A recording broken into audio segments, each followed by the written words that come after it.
When I was listening to company executives present their work, I noticed that a high school group chat that had been silent for years suddenly had a lot of notifications mentioning me. Ethan, didn't you see Logan's status update? You're not attending his wedding today? The class president, Logan Steele, was getting married, and all our old classmates were there. I'm sorry, my company's been busy lately. I don't have the time, I replied, attempting a polite explanation, but was met with a barrage of criticism. Busy with what? You barely post on social media. You're clearly not doing well. If you're worried about looking bad, just say so. Who are you trying to impress? Even Logan joined in. Remember that bet? I told you the woman I'd marry would outshine yours any day. I replied honestly, no, I don't remember. The mocking started pouring in. Logan's wife is a CEO, and her dowry is in the hundreds of millions. What's wrong, Ethan? Too embarrassed to show up? Don't tell me you're too broke to cover your share of the gift. Should we start a crowdfunding page for you? Finally, Logan messaged me directly. Come to my wedding. Witness my big moment. For old time's sake, I'll even have my wife find you a security job when it's over, he added, before posting a photo of himself and the bride. The bride, to my shock, was my wife, Lily Harper. I replied, all right, I'll come to witness your happy day. Just then, I received a message from Lily herself. Hubby, I'm heading back to my hometown to see my parents. I've left food for you in the fridge. Heat it up when you're ready. Love you, baby, she added. For the past 3 years of our marriage, Lily had been attentive, always leaving my meals prepared and seeing to my needs, even while spending money lavishly. In the past, I would have felt grateful for her thoughtful gestures. Today, I only felt insulted. Ending the meeting early, I drove straight to the wedding venue in Logan's hometown. From a distance, I saw the banner over the hotel entrance. Congratulations to Ms. Lily, CEO of Bezla Business Group, on her wedding. There, beneath the banner, stood Logan in an expensive suit, awaiting his bride. A group of our old high school classmates surrounded him. Logan, we had no idea. You've been dating the CEO of Bezla Business Group? Yeah, the famous entrepreneur Ms. Lily. You're really something, marrying such a wealthy and influential woman. Even our old homeroom teacher chimed in, flattering Logan. Logan, I always knew you'd be successful. That's why I made you class president. Grades aside, you were destined for greatness. Logan stood, basking in the admiration, as proud as a rooster. After we married, Lily always talked about building her own career. I'd funded her ventures, luxury boutiques, beauty salons, yoga studios, none of which succeeded. Despite every failure, she grew more determined, telling me she'd be a CEO one day. I'd handed over Bezla Business Group, a small subsidiary, for her to manage. I hadn't realized that she would use it to flaunt her success beside Logan. Seeing me, the classmates who had been fawning over Logan suddenly looked at me with scorn. One of Logan's friends approached, eyeing the car I arrived in. Ethan, you actually rented a Rolls Royce just to show off? The others scoffed. So this is why you bothered to come, to pose in a luxury car? What a joke. That rental must have cost you half a year's salary. Do you really think you can compete with Logan's wife? As they ridiculed me, I calmly replied, this is my car. Logan strode up to me, his face twisted in anger. Without warning, he punched me. This car? It's my wife's. You're the guy she's been secretly seeing behind my back, aren't you? You leech, driving my wife's car to my wedding? How shameless can you be? The sudden punch knocked me off my feet, and my old classmates stared in disbelief. Logan, is this really your wife's car? Someone asked. Logan smirked with pride. Why would I lie? He pulled out his phone and showed off a few photos of him and Lily. They were intimately posed together, some taken inside the car and others on the hood, with the license plate clearly visible. The crowd immediately gasped. So it's true! That means Ethan is definitely mooching off someone else's wife. Logan glared at me coldly. No wonder you've been so quiet on social media all these years. Turns out you're nothing but a leech. The others quickly chimed in. Wow, Ethan, you always looked so put together. Never thought you'd stoop to this. I used to think he was the high school heartthrob, but now, total scumbag. It's pathetic, really, acting all aloof when you're just mooching off a rich woman. Even our homeroom teacher looked disgusted. Ethan, don't ever tell anyone I taught you. I don't associate with people who lack morals. The murmurs and criticisms from the crowd attracted more onlookers, many snapping pictures and recording videos. I took off my designer jacket, worth millions, and tossed it in the trash. Facing Logan, I kept my voice steady. You punched me without knowing the full story. Pretty lawless of you, Logan sneered. What are you gonna do about it? You came here in my wife's car, practically begging to get hit. He turned toward the Rolls Royce behind me, his face contorted with anger. There's nothing worse than a man who lives off women. He pulled out his keys and scratched "Mistress deserves death" onto the car door. I glanced at the words and said, soon, you'll realize how ironic that phrase is. Logan laughed bitterly. You're still running your mouth? You shameless loser. He picked up a brick and smashed it against the car. First the windows, then the hood, leaving dents and shattered glass. Logan is the future heir of Bezla Business Group. We can't let him be bullied by someone like Ethan, someone shouted, and suddenly, my old classmates joined in, smashing and vandalizing the car without hesitation. Soon, the Rolls Royce was reduced to wreckage. I watched them in icy silence. I hope you'll feel as satisfied when you have to pay for all this damage. No one heeded my words, treating me as if I were invisible. Then, one of Logan's followers opened the trunk and called out, look at all the fancy stuff he's got in here. Logan pulled out a painting and sneered, you're living off women and you dare collect art? These items are worth much more than this car, I warned, especially that painting. I'd advise you to leave it alone. These were collectibles I'd acquired at auction and hadn't had time to secure yet, but Logan's fury only grew. A lowlife like you doesn't deserve art. He tore the painting in half and stomped on it. Someone recognized the torn artwork and gasped. That looked like an original from ancient Roman. Wasn't its auction starting price $300 million?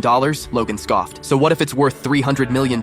My wife's money is my money. I can do what I want with it. I clenched my fists, speechless with anger. Even if I'd given Bezla Business Group to Lily to manage, she had no business losing half its value. But to my classmates, she was a brilliant CEO, someone to admire. Encouraged by Logan's lead, the others took turns destroying the remaining items in my trunk. I silently took out my phone and spoke into it. Locate my position and send backup immediately. Before I could finish, one of Logan's lackeys snatched the phone from my hand hand and smashed it to the ground. Still trying to call for help? What, are you going to summon some wealthy sugar mama to bail you out? He laughed derisively. The rest of them joined in, mocking me with exaggerated laughter. I glanced at the broken phone and said calmly, "We'll see who's laughing soon enough." Logan grabbed me by the collar. "You think you can threaten us?" His eyes landed on the jade pendant around my neck and he ripped it off, grinning. "I bet this was bought with my wife's money too." I felt a surge of panic. "Give me back the necklace." Logan noticed how much I cared about the necklace and sneered. "What's got you so anxious? Is this necklace really worth that much?" I tried to stay calm, but my voice betrayed me. "It's not valuable, but it's very important to me. Give it back." I reached out, desperate to snatch it. This jade pendant was more than jewelry. It was an amulet my mother had sacrificed her health to get for me. I'd been weak and sickly as a child, once even hospitalized in a coma. Doctors had told my parents to prepare for the worst, but my mother refused to accept it. She climbed the temple mountain in blistering 40-degree heat, taking each step on her knees to show her sincerity. By the time she reached the top, her knees were raw and bleeding, her head bruised, and she was barely conscious. But she'd prayed for this jade pendant, and it seemed the heavens had listened. I woke from my coma shortly after, but my mother became gravely ill. Before she passed away, she placed the pendant in my hands and made me promise to keep it safe. I'd worn it ever since, treasuring it as if it held her very spirit. I would never let anyone destroy it. "The more you care, the more I want to destroy it," Logan taunted. Before I could grab it, he slammed the necklace to the ground. The jade shattered, scattering pieces across the pavement. "No!" I felt like my heart was being torn apart. This pendant, my mother's last gift, was destroyed before my eyes. "You bastard!" I couldn't hold back. My fist swung at Logan's face, landing with all the rage I had. The punch sent him reeling backward, but before I could follow up, another classmate kicked me, and soon the others joined in, raining punches and kicks on me. "How dare you hit Logan? He's the husband of the president of Bezla Business Group now. It was just a necklace anyway, something you probably got from serving some rich woman. Why so dramatic? Shameless trash, seducing other men's wives for money, and you dare to hit Logan? You think your old classmates are here to be pushed around?" Even the class teacher joined in, kicking me twice when no one was watching. Beaten and bruised on the ground, I trembled with anger. "You're all going to regret this," I spat through gritted teeth. The group laughed, finding my threat ridiculous. "Regret? You think you're still some high school genius? What's the use of being a top student? Look at you now, scrounging off others. Pathetic. A man living off women should know his place and take his beatings quietly. You're digging up old friends just to beg? If I were you, I'd be too ashamed to show my face." They held me down, sneering and humiliating me as onlookers gawked and spat. Logan, surrounded by his supporters, stepped on my face, grinning. "Regret? Sure. I'll wait and see how you make me regret anything." Just then, a line of luxury cars roared up and stopped in front of the crowd. A man in a suit stepped out, moving with calm authority.